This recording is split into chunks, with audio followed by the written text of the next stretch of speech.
está no encontro 8. Estamos fechando o livro, né, a proposta do livro, e, esse capítulo, ele é um momento de conclusão também, né, então, ele vai marcar o que dentro da alquimia se chama opus, né,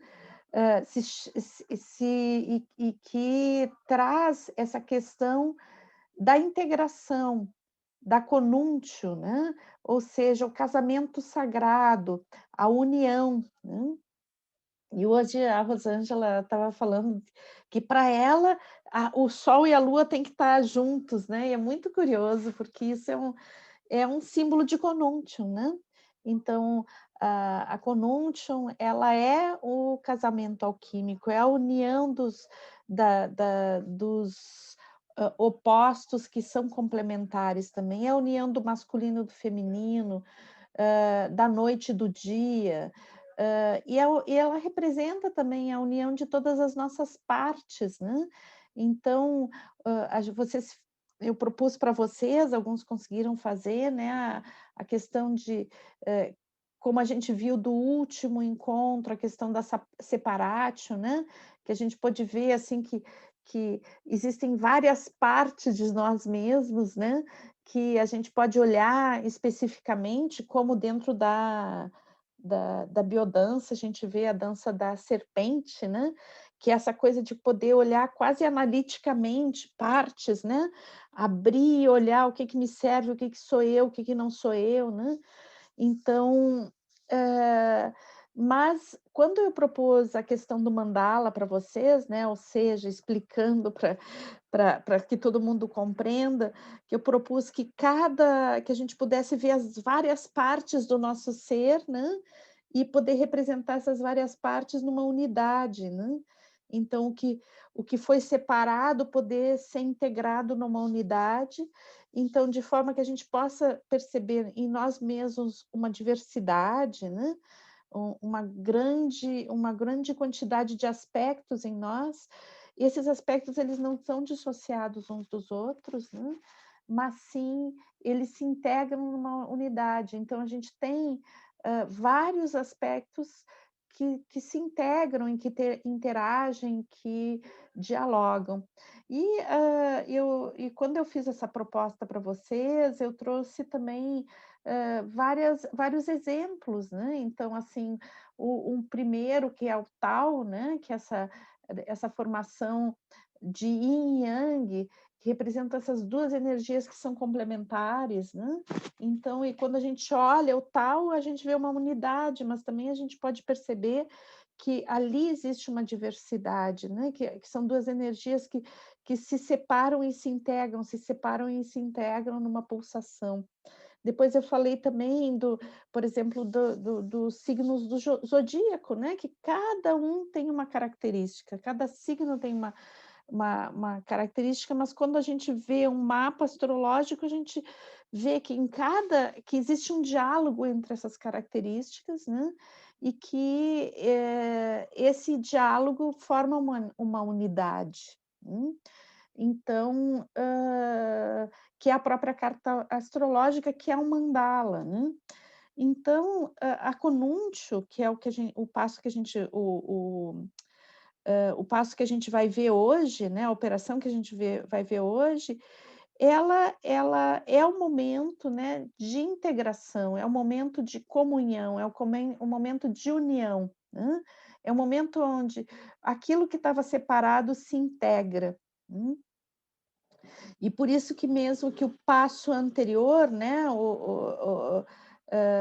a operação anterior, que era a separatio, ela era tão importante também, né, porque para eu não sei se vocês se lembram que a gente viu que a separatio, ela era um processo de purificação também, né, então, na separatio a gente também, para poder integrar, a gente, limpa e percebe o que que é meu, né, o que me pertence, o que me faz bem, o que eu posso entender de quem sou eu mesmo, né, e o que que é do outro, o que que é do mundo, né.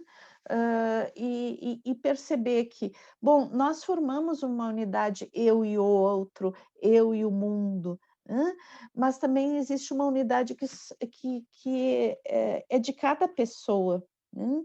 Então, o poder separar para poder integrar, né, e discernir, né. Então a separação ela traz o discernimento para que quando existe a conúntio, né, esse processo de integração gere realmente um momento de opus, né, um momento de revelação, hã, hã, integrada desse ser, né, de revelação plena desse ser.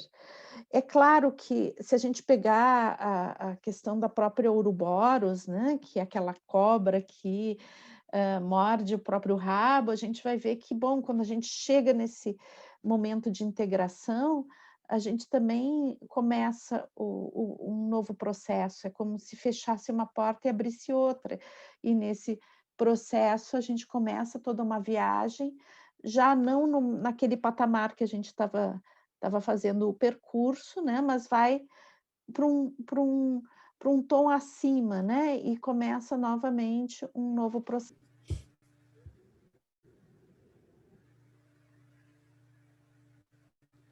Agora deu, voltou e já deu o aviso da gravação.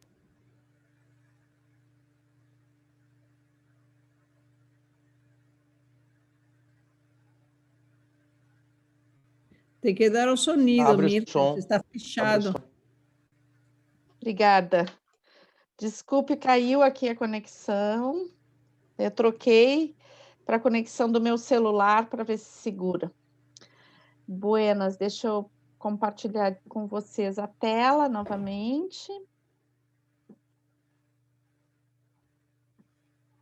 Acho que a gente ainda estava na primeira parte da tela, né, eu nem tinha andado muito, né.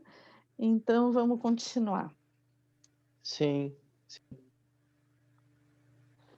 Então, somente verifiquem, pessoal, se agora com essa queda aí não abriu algum microfone, alguma coisa para o som ficar bem limpinho, tá? Porque eu tô ouvindo um sonzinho que eu acho que está com algum microfone aberto, eu acho que até tu, Marco, não é? Não, não estou aberto o microfone. Buenas. Então tá, eu acho que agora não tem mais ninguém. Então, vamos continuar. Deixa eu passar aqui. Então, eu estava falando da Conúntio, né? E então, como todos os capítulos, então eu fiz agora aqui uma fotografia, né, dessa introdução que ele faz sempre na forma de sistema, de rede, né? Que é a relação, a conexão com outros, com processos que estão diretamente ligados, né, a essa operação.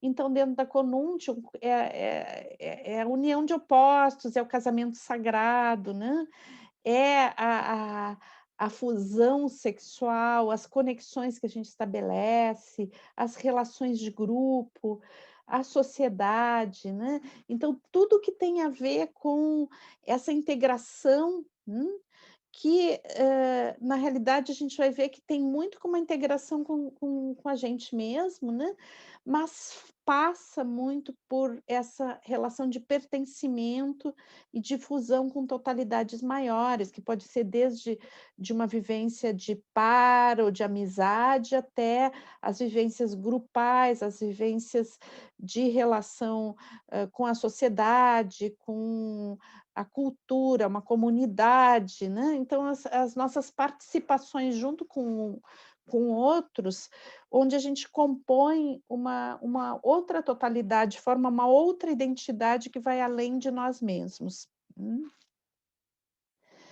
Então, como eu tinha colocado, a Opus, né, que tem a ver com esse momento de integração, né, por que que a Opus está ligada à Conúntio? Então, porque a Conúntio significa um momento supremo de integração, onde se revela algo que pode ser, a gente pode chamar do elixir da longa vida, a gente pode falar da pedra filosofal, a gente pode falar do ouro alquímico, né? Então, todos esses símbolos que representam esse processo de integração. E a gente, eu acho que até quando caiu a conexão, eu estava falando justamente do Ouroboros, né? Então, desse processo que é que ele, na realidade, ele não é um processo retilíneo, né? Ele não é linear, no sentido de que eu vou buscar algo e isso tem um fim. Então, o processo de integração, ele é um processo que continua toda a nossa existência. O que acontece é que a gente vai estar cada vez em patamares diferentes desse processo, né? Então, aqui eu gosto muito desse tipo de imagem circular, né, e espiralada, porque é justamente isso. Então, aqui onde eu estou, eu posso estar inicialmente num processo aqui, né? E daí eu salto, eu fecho o processo, daí salto para essa órbita cá, aqui, né? Que na realidade ela está tratando dos mesmos temas, mas está numa amplitude diferente, uma conexão diferente. A gente poderia também ver ao contrário, né? Começa aqui e vai cada vez abrindo mais. Então, na realidade, a Opus é a finalização de um processo onde existe um nível maior de integração após esse percurso, né? Mas quando fecha, se abre uma nova porta, começa um novo caminho, né? Um caminho para um nível cada vez maior de integração. Então, esse nível máximo de integração é de um processo, né? Que vai gerar um novo processo, um novo momento de cada vez maior integração. E a gente vai passar na vida muitos patamares desse processo. Então, claro que na alquimia, né, medieval, a gente pode ver isso durante todo o percurso, já desde o percurso anterior que a gente fez sobre alquimia também, que na realidade o alquimista ele estava lidando com substâncias, né? Ele utilizava substâncias de fato, metais e substâncias químicas, né? Mas ele, na realidade, enquanto ele operava, né, essas substâncias, ele também aquilo servia como um processo interno. Então, existe dois aspectos, né? Enquanto ele fazia o processo externamente, ele também fazia um processo interno.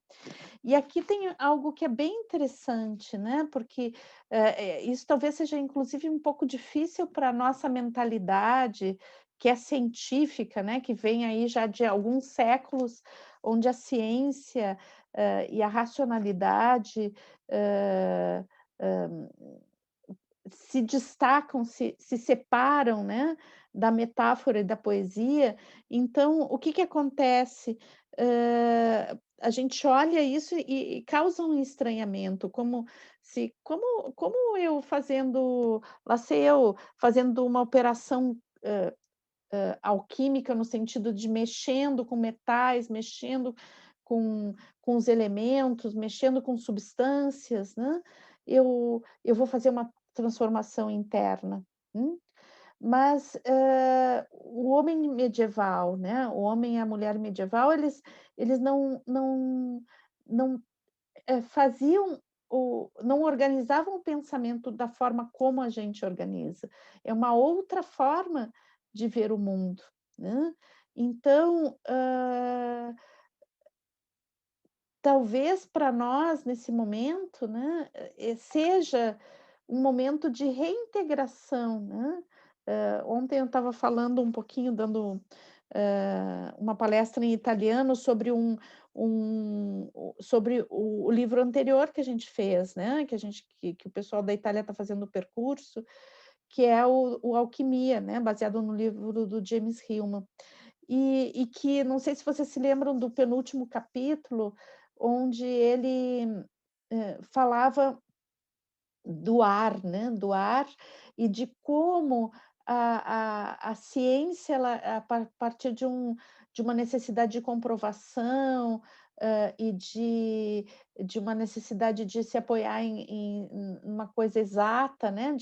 De comprovações e uma tradução para uma linguagem matemática, o quanto a ciência ela vai se afastando de uma linguagem poética, de um entendimento poético. E a proposta do James Hillman é a volta, né? A volta não a volta a uma forma medieval de lidar com o mundo, mas um retorno da conexão dessa forma racional de pensar, né? Dessa racionalidade com uma forma mais intuitiva, mais artística, mais poética, porque existem coisas que é impossível a gente traduzir racionalmente, que é só através de metáforas que a gente consegue, né? A linguagem, como dizia o Rolando Toro, né? A linguagem poética é a única que pode falar sobre certas coisas que têm a ver com o que a gente vive, tem coisas que a gente não consegue descrever de outra forma, né? Então, quando a gente define, faz definições, a gente nos ajuda para compreender, mas ao mesmo tempo nos limita a experiência, né? Porque as palavras e a organização racional do pensamento ela nos afasta da experiência vivida, né? Então, é importante, mas é importante também integrar essa racionalidade à intuição, à sensibilidade, e talvez seja esse momento histórico que a gente está vivendo, talvez seja um excelente momento para isso acontecer, né? Porque, por exemplo, com toda essa história de vacina, de pesquisa para que a gente possa lidar com uma pandemia, né? Hã, hã, faz com que a gente possa olhar de uma forma diferente também para a própria ciência, né? No sentido de que a ciência não precisa estar necessariamente a serviço da sociedade capitalista, do controle das pessoas, mas também ela pode estar a serviço do cuidado, né? Se vocês se lembrarem desse capítulo que a gente viu lá do James Hillman, ele vai falar de uma ciência do cuidado, né? De uma ciência que se propõe ao cuidado. Então, quando o alquimista medieval, né, ele sofria o processo, é porque a forma como ele olhava para o processo não era tentando resumir esse processo num conceito, né? Ele tratava de perceber o processo num nível de uma linguagem que não definia, não fechava o processo numa definição. E essa linguagem passava a ser metafórica e também poética, e isso fazia a transformação dele interna. Então, são dois processos em um, na realidade, né? Então, do processo que era das substâncias, o processo concreto das substâncias que eram levadas para o fogo, depois separadas, depois amalgamadas, né? Então, desse processo, à medida que há um afastamento da alquimia e da mentalidade medieval, esse processo vira na química, né? Então, essa linguagem ela vai se traduzir lá para a química. E a química é uma filha direta da alquimia, né? Mas também o processo interno, né, que o alquimista vivia, ele foi trazido para a nossa época, né, através da própria psicologia, do que a gente chama da psicologia profunda, que é a psicologia que vai começar a descobrir essa existência do inconsciente, porque até o final do século XIX, o inconsciente era algo inconcebível, né? Então, as pessoas pensavam, né, que todos os atos que elas tinham uma razão, faziam, as coisas que elas faziam, tinha uma motivação consciente, né.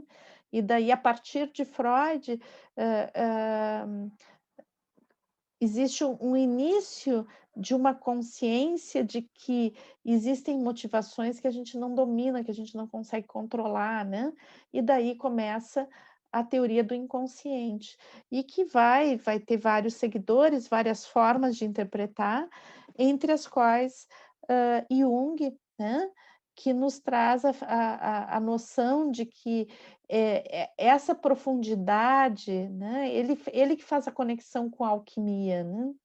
Então ele começa a ver os alquimistas como, trazendo um processo, né, que é muito semelhante ao processo que, o terapeuta faz no consultório, né, que é buscar que a pessoa sofra um processo de integração, né, através desses passos alquímicos que, na realidade, eles traduzem os processos que uma pessoa passa para o autoconhecimento, para a integração da sua identidade, para descobrir quem ela é e para, descobrir o que que ela não é também, né.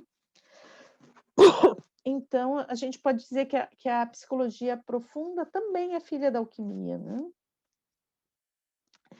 E daí o Edinger, ele vai falar de 2 tipos de conúntio, né, então, assim, nem sempre a conúntium leva ao opus, né.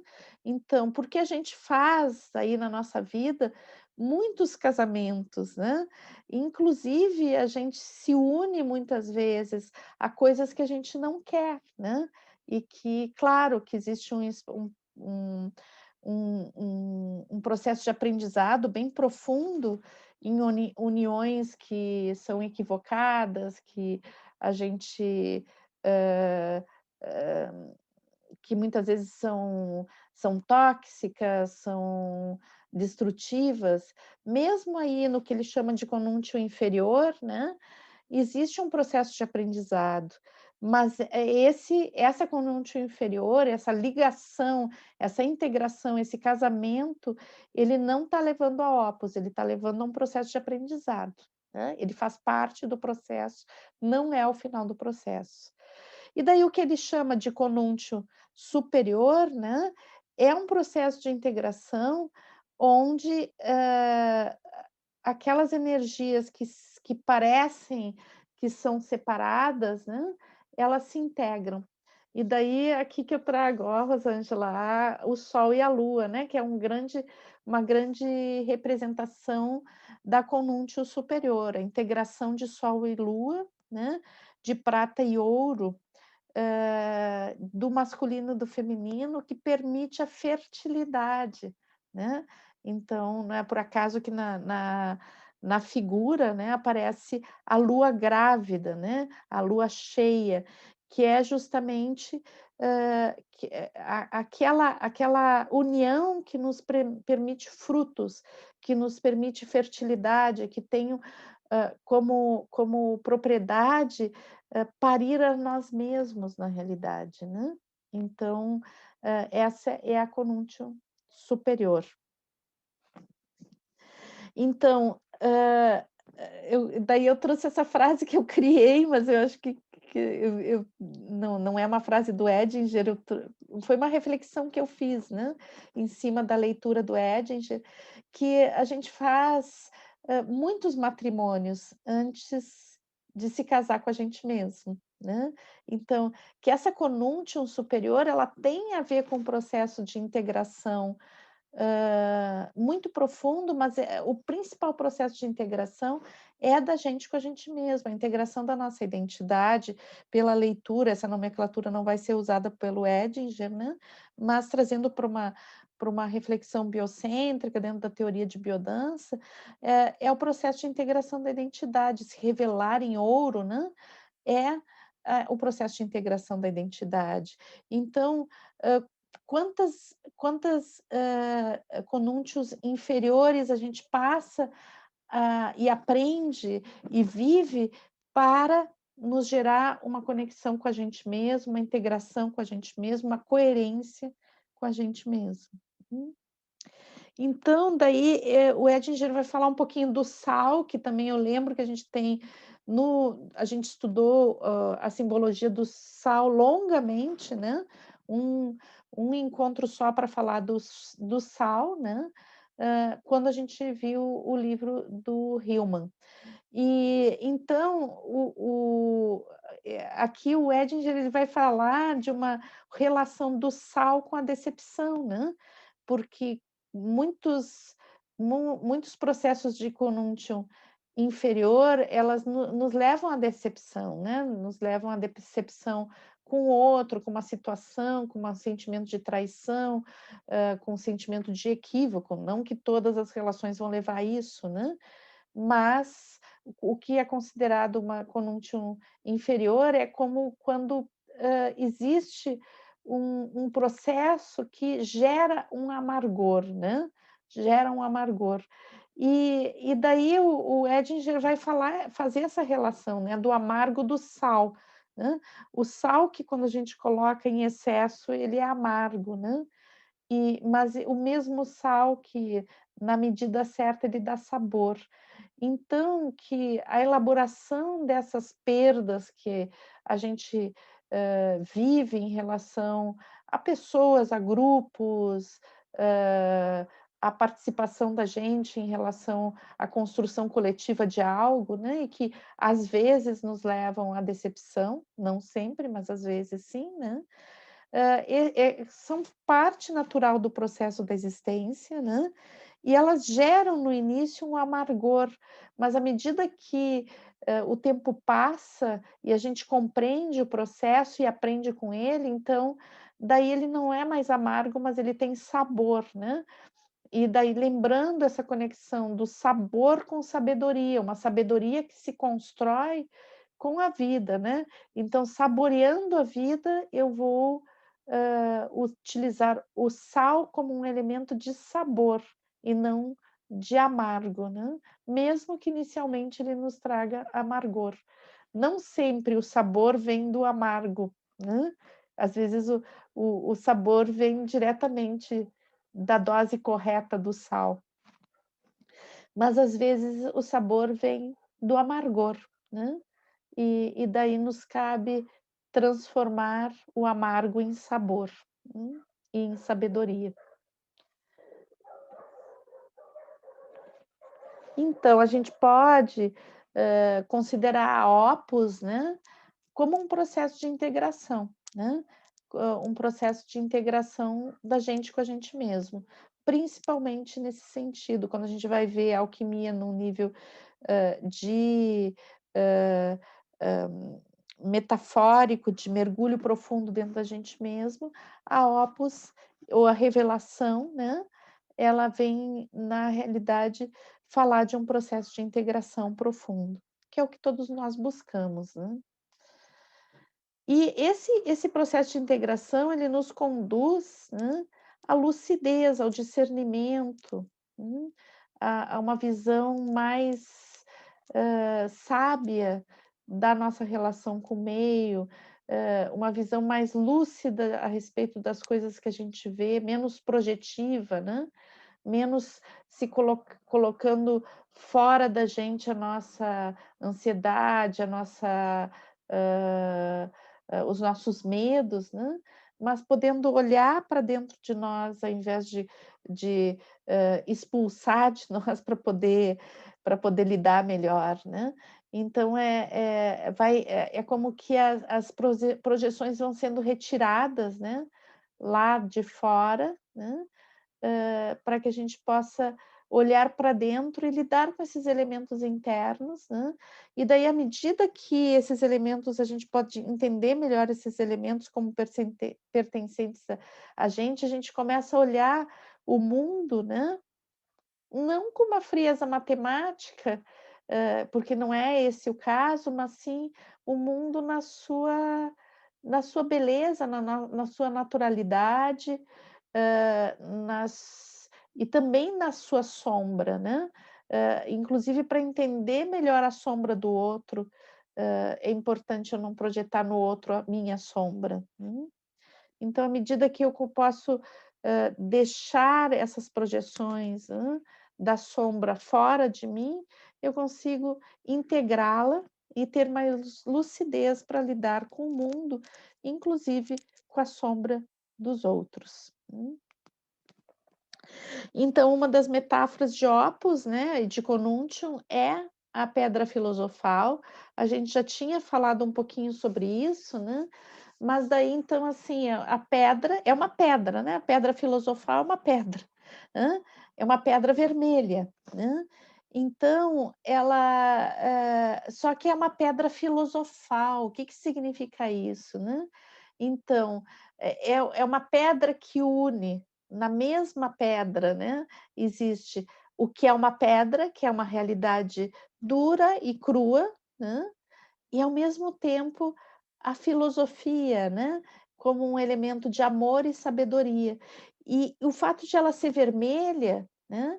É a integração desses dois aspectos, realidade e sabedoria, e compaixão e sentimento, através da vida instintiva, da, da, da libido, do eros, né, que faz a integração das partes. Então, quem faz o casamento sagrado, né, é o vermelho, são os instintos, são, porém, os instintos não vividos como um impulso incontrolável, porque aí vamos entrar com teoria de biodança de novo, porque isso é uma consequência, o incontrolável do instinto, ele é, na realidade, fruto do excesso de controle da nossa cultura, né?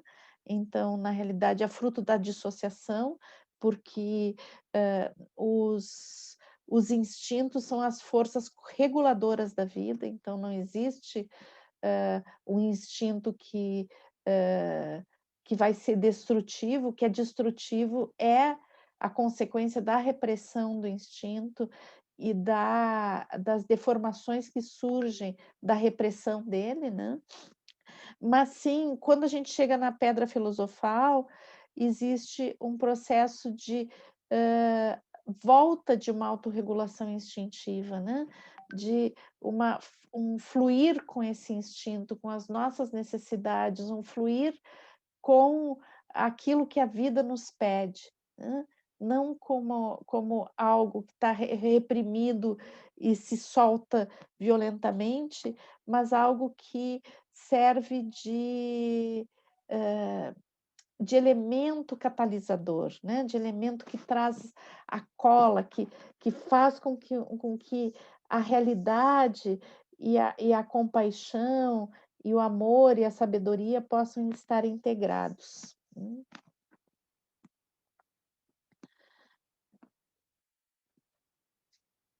E daí, aqui, vendo essa questão do ponto de vista junguiano, né?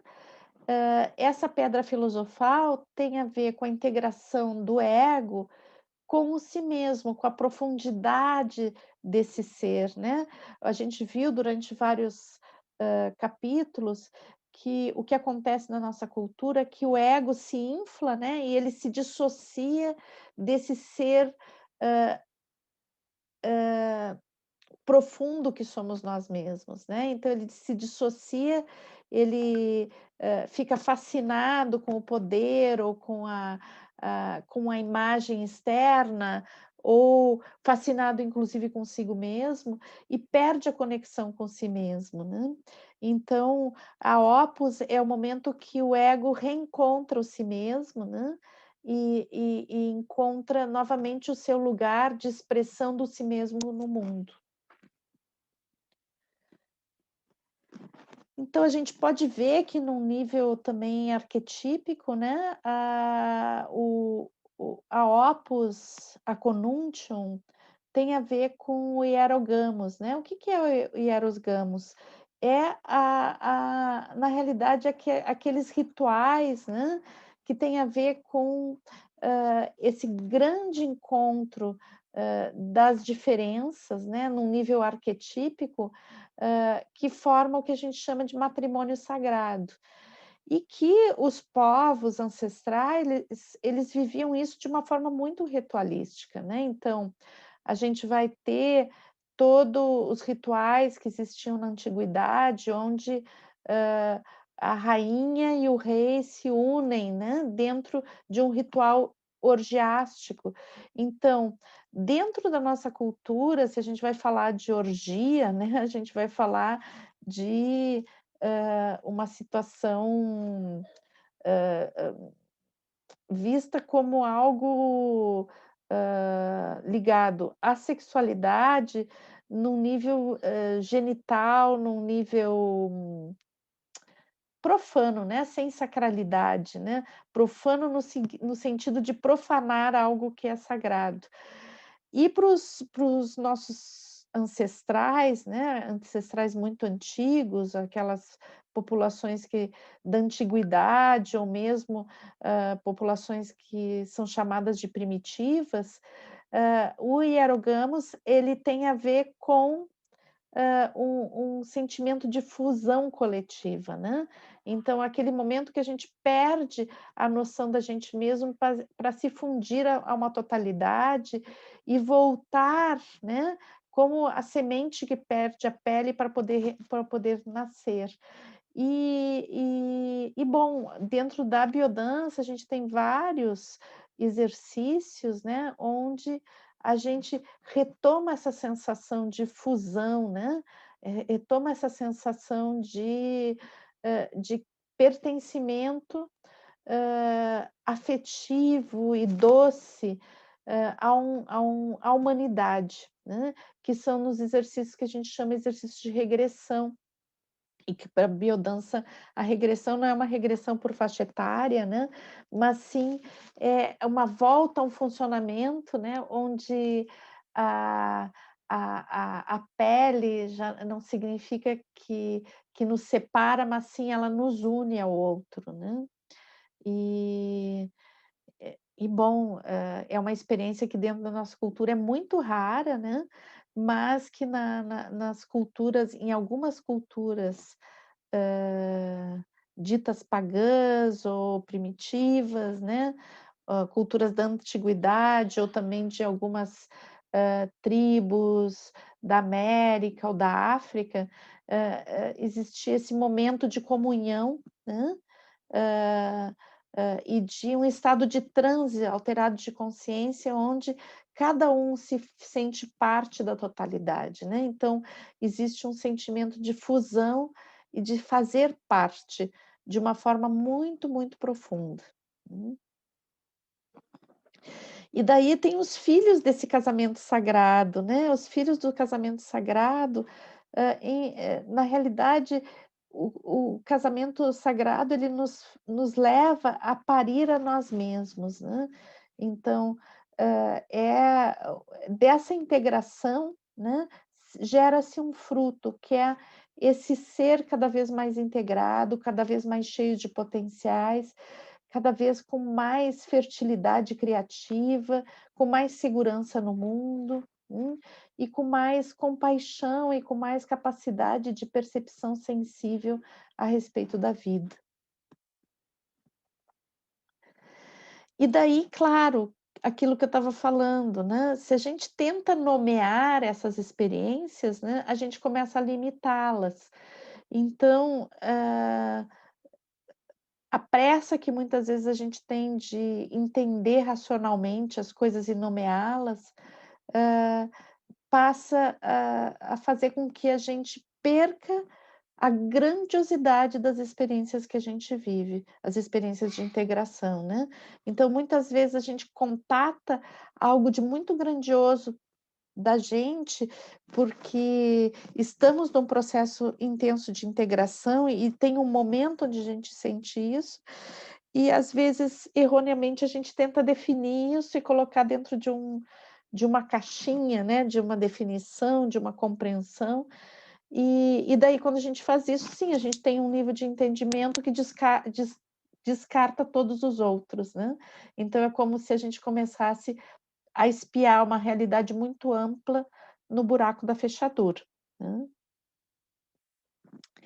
E daí então, o Edinger ele vai fechar, né, no final do livro, não sei se todos têm o livro, né, ele vai fechar com citando a tábua esmeralda, né, que é algo bem bonito, é um texto muito lindo, né, que a base, a tábua esmeralda é a base para a alquimia, medieval, né, e é uma coisa muito antiga, né, que vem, na realidade vem, do Egito, né.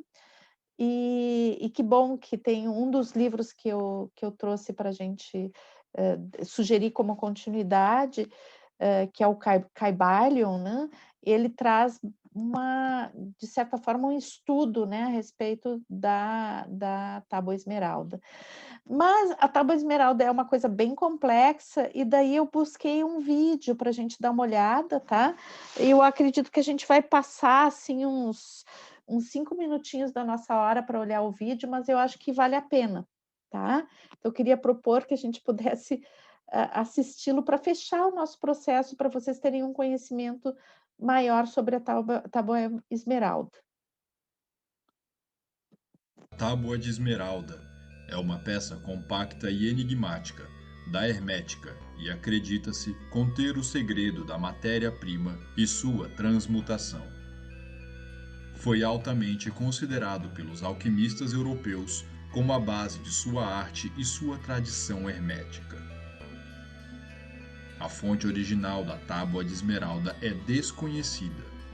Embora Hermes Trismegisto seja o autor citado no texto, sua primeira aparição conhecida está em um livro escrito em árabe entre os séculos 6 e 8. O texto foi traduzido pela primeira vez para o latim no século 12. Seguiram-se numerosas traduções, interpretações e comentários.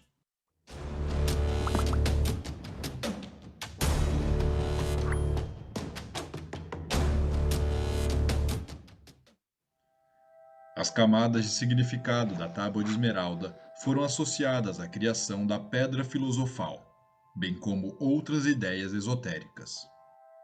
História textual. O texto da Tábua de Esmeralda foi escrito no alfabeto fenício, usando os antigos glifos de caracteres fenícios. A tábua afirma seu autor como Hermes Trismegistus, uma lendária combinação helenística do deus grego Hermes e do antigo deus egípcio Tote. Apesar das reivindicações da antiguidade, acredita-se que seja uma obra árabe escrita entre os séculos 5 e 8. A fonte mais antiga documentada do texto é o Livro de Balinas, o livro do mistério da criação e da obra da natureza, ou o Livro das Causas, escritos em árabe entre o 6º e o 8º século. Este volume é atribuído a Balinas, ou pseudo-Apolônio de Tiana. Em seu livro, Balinas apresenta a Tábua de Esmeralda como uma antiga sabedoria hermética. Ele conta a seus leitores que descobriu o texto em um cofre abaixo de uma estátua de Hermes, em Tiana, e que, dentro do cofre, um velho cadáver, em um trono dourado, segurava a Tábua de Esmeralda. Após Balinas, uma versão inicial da Tábua de Esmeralda aparece no Livro do Segredo da Criação e a Arte da Natureza, uma composição de obras superiores, e no Segundo Livro dos Elementos da Fundação, atribuída a Jabir ibn Hayyan. A tábua foi traduzida pela primeira vez para o latim no século XII, por Hugo de Santalla. O texto também aparece em uma edição no século XIII, do Secretum Secretorum. O texto da tábua.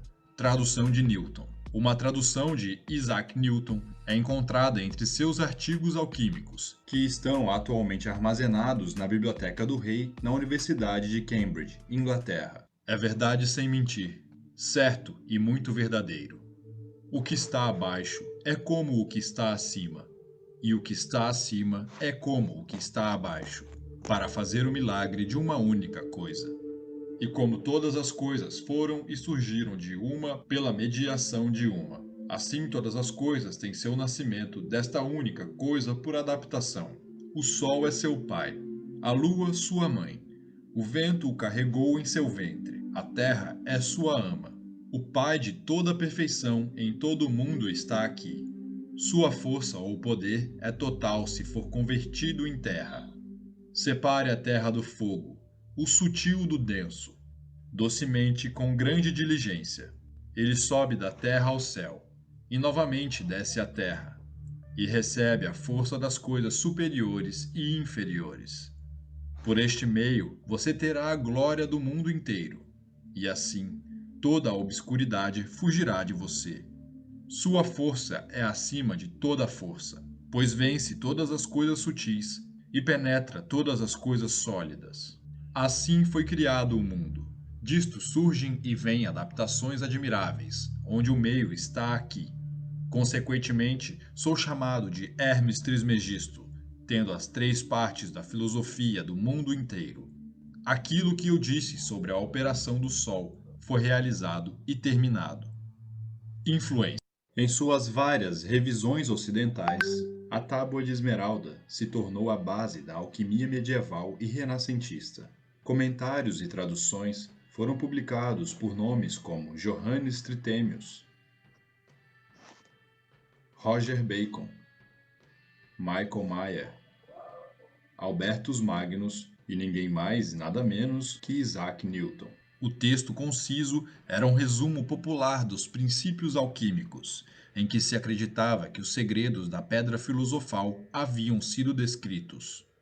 O alquimista do século XIV, Ortolanus, escreveu uma explicação substancial sobre o segredo de Hermes, que influenciou o desenvolvimento subsequente da alquimia. Muitos manuscritos desta cópia da Tábua de Esmeralda e do comentário de Ortolanus sobreviveram, datando pelo menos já no século XV.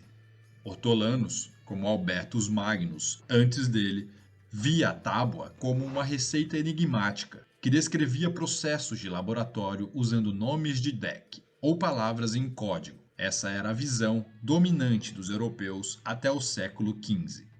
No início do século XVI, os escritos de Johannes Trithemius marcaram a mudança de uma interpretação de laboratório da Tábua de Esmeralda para uma abordagem literal. Trithemius comparou a única coisa de Hermes com a mônada da filosofia pitagórica e a anima mundi. Esta interpretação do texto hermético foi adotada por alquimistas como John Dee, Henrique Cornelius Agrippa e Gerard Dorn. Carl Gustav Jung identificou a Tábua de Esmeralda como uma mesa feita de pedra verde que ele encontrou no primeiro de um conjunto de seus sonhos e visões, começando no final de 1912 e culminando em uma escrita, 7 Sermões aos Mortos, em 1916. Historiadores da ciência Eric John Homyard e Julius Ruska também estudaram a tábua no século XX. Por causa de sua popularidade de longa data, a Tábua de Esmeralda é a única peça de hermética não grega a atrair a atenção generalizada no Ocidente. A Tábua de Esmeralda na cultura popular. Na série do Netflix sobre viagem no tempo, Dark, o misterioso sacerdote Noah tem uma grande imagem da Tábua de Esmeralda tatuada em suas costas. A imagem também aparece nas portas de metal nas cavernas centrais da trama. Vários personagens são mostrados olhando para as cópias do texto. Uma linha da versão latina, Sic Mundus Creatus Est, desempenha um papel temático de destaque na série e é o título do 6º episódio da primeira temporada. Sic Mundus Creatus Est. A frase aparece muitas vezes na série. O texto em latim significa "Assim foi criado o mundo", e é um dos versos da Tábua de Esmeralda. O termo acabou batizando a sociedade secreta de viajantes no tempo, Sic Mundus, liderada por Adam, cujo objetivo central é provocar o apocalipse marcado para o dia 22 de junho de 2020. Em 1974, o cantor brasileiro Jorge Benjor gravou um álbum com o nome A Tábua de Esmeralda, citando o texto da tábua e da alquimia em geral em várias canções. O álbum foi definido como um exercício de alquimia musical e festejado como a maior realização musical de Benjor, mesclando samba, jazz e ritmos do rock.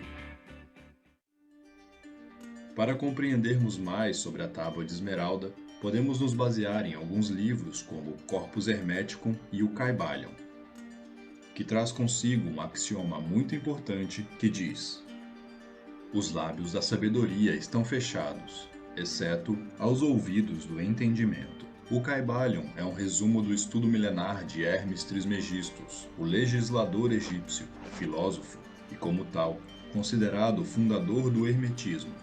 Segundo dizem, teve como seguidores Sócrates, Platão e Aristóteles. Para os estudiosos, tanto a autoria como a origem do nome do livro permanecem desconhecidas. O livro aborda as 7 principais leis herméticas. Leis estas que se baseiam nos princípios de todas as coisas manifestadas. A lei do mentalismo, a lei da correspondência, a lei da vibração, a lei da polaridade, a lei do ritmo, a lei do gênero e a lei de causa e efeito. É um estudo denso e amplo, destinado a quem quer conhecer mais sobre estes princípios e os estudos dos sábios da antiguidade. E se você ficou curioso, teremos um vídeo em breve sobre essas 7 leis. Fique ligado!